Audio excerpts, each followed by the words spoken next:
it's Kate, and welcome back to the third episode of the Swope Art Museum Renovation series. So far, you've had a first-hand look at the progress of the renovations, uncovered hidden gems within the Swope, and got the inside scoop on renovation details and goals. If this is the first episode you're tuning in for, I encourage you to check out episodes 1 and 2, where you get to see firsthand how far this project has come. In episode 3, we're going to give you some exciting updates around the newly designed Education Center, upcoming exhibits, and community outreach programs. All things made possible through the highly anticipated Swope Art Museum renovation project.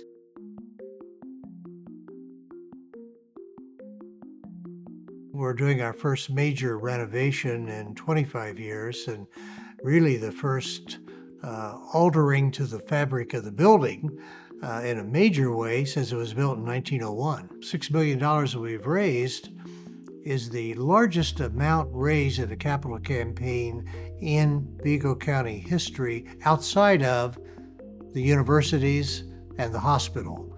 But no other cultural or arts organization has ever raised this amount of money.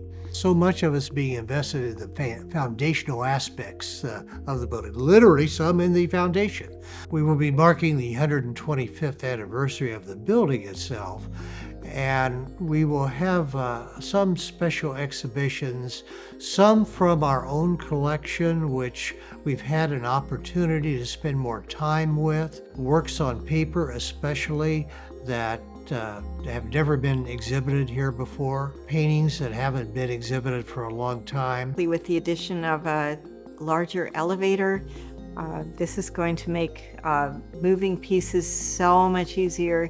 It's going to change the face also of our juried shows like the Wabash Valley exhibition, because we do have we have two annual juried shows, the Wabash Valley and the plein air. And for the Wabash Valley, though, especially, we've had some limitations as far as size and weight of works that can be put on display because we just had a very small elevator and these very long stairs.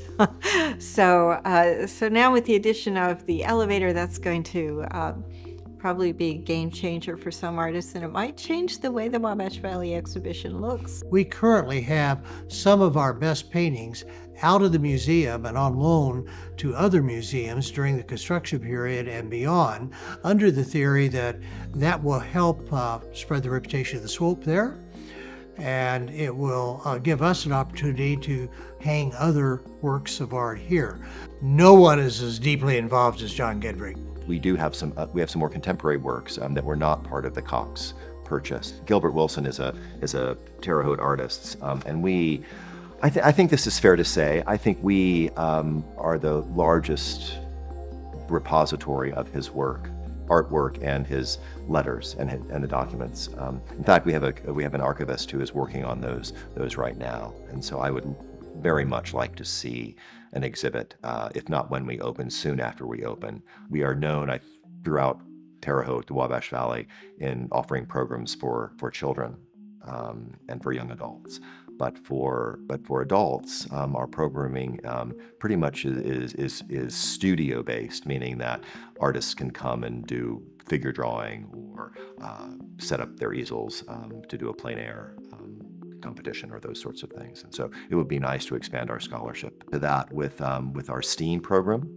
And so we've been collaborating with local colleges and having presentations on, say, physics and how physics relates to art, how we see things, how color works, and all of that sort of thing. And so I'm pretty excited about that type of educational programming as well. The experience that you have of a piece of art, right, digitally, is different than the experience you will have face to face.